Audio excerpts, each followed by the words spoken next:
ongoing sensation na yung love story nga namin ni Yaya Dab. Yun yung inaabangan ng mga Dabber Cats natin sa mga kapuso.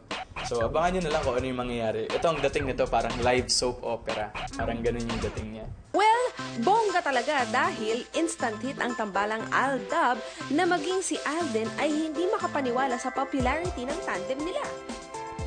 Hindi talaga eh. Hindi talaga. I mean, I'm sure siya rin hindi niya in-expect yun. Kami nung, no, hindi talaga. Kasi, of course, kapag sa 8 Bulaga naman, yung ginagawa namin is talagang kung ano lang yung sinasabi sa amin ng mga heads. Pero, eto, nung umabot sa ganitong point, nagulat lahat. Lahat gulat with the effect ng Alden and Yaya Dab team up.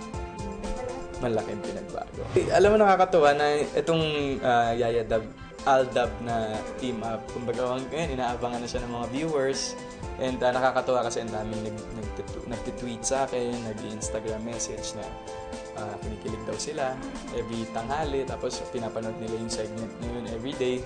So abangan nyo, marami pang pasabog ang Aldab.